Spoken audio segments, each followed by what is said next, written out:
ऐसा क्या है ग्रीनलैंड में जो अमेरिका इसे हर हाल में हासिल करना चाहता है? वो आज ग्लोबल पॉलिटिक्स का सेंटर क्यों बन गया है? प्रेसिडेंट डोनाल्ड ट्रंप ने एक बार फिर है उनके लिए ये सिर्फ एक आइलैंड नहीं बल्कि the real estate deal of the century है।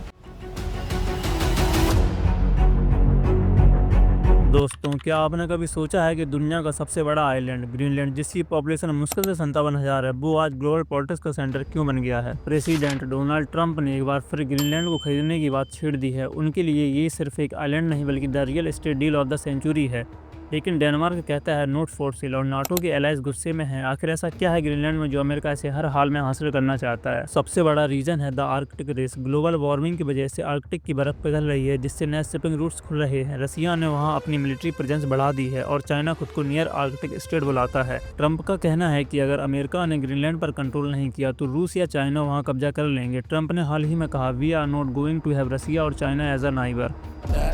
But right now, we are going to do something on Greenland, whether they like it or not, because if we don't do it, Russia or China will take over Greenland, and we're not going to have Russia or China as a neighbor. Greenland की location ऐसी है कि वहां से America पूरे north Atlantic और Russian naval movements पर नजर रख सकता है। प्लस यहाँ रेयर अर्थ मिनरल्स का खजाना है जो इलेक्ट्रिक कार्स और मॉडर्न वीपन्स बनाने के लिए बहुत जरूरी हैं। लेकिन कहानी इतनी सिंपल नहीं है। डेनमार्क जो ग्रीनलैंड का ऑनर है, इसे अपसर्ड कह चुका है। डेनिश पीएम मैटी फ्रेडरिक्सन ने साफ कहा है कि ग्रीनलैंड कोई सौदा नहीं है बल्कि वहाँ के लोगों का है। यहाँ नाटो का रोल बहुत क्रिटिकल हो जाता है। डेनमार्क नाटो का फाउंडिंग मेंबर है। अमेरिका का एक एलाई होकर दूसरे एलाई की जमीन मांगना, वो भी मिलिट्री फोर्स की धमकी के साथ, नाटो की यूनिटी को खतरे में डाल रहा है। क्रिटिक्स कह रहे हैं कि अगर अमेरिका फोर्स यूज करता है तो नाटो का आर्टिकल 5 यानी attack on one is an attack on all खतरे में पड़ जाएगा। क्या नाटो के बाकी देश डेनमार्क का साथ देंगे या अमेरिका के सामने झुक जाएंगे?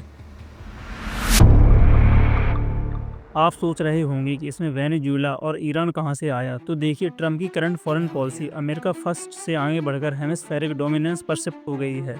वेनेजुएला में रेजिम चेंज की कोशिशें और ईरान पर लगातार प्रेशर दिखाता है कि ट्रंप एडमिनिस्ट्रेशन अब ग्लोबल रूल्स की परवाह नहीं कर रही। यहाँ तक कि ट्रंप एडमिनिस्ट्रेशन ग्रीनलैंड के हर नागरिक को $1 लाख देने की बात कर रही है ताकि वहाँ के लोग डेनमार्क का साथ छोड़कर अमेरिका का साथ दें। ट्रंप ग्रीनलैंड को एक डिफेंसिव शील्ड की तरह देखते हैं। जैसे उन्होंने वेनेजुएला के मामले में एग्रेसिव स्टैंड लिया, वही स्ट्रॉन्गमैन इमेज वो आर्कटिक में दिखाना चाहते हैं।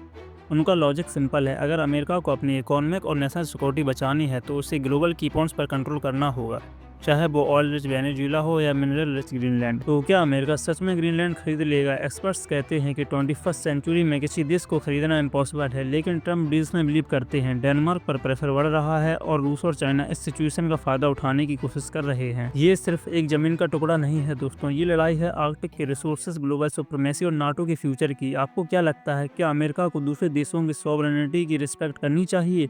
क्या जियो पॉलिटिक्स में जो ताकतवर है वही सही है? कमेंट करके अपनी राय जरूर बताइए। ऐसे ही और करंट अफेयर्स से रिलेटेड वीडियो देखने के लिए हमारे वीडियो को लाइक और चैनल को सब्सक्राइब करना ना भूलें।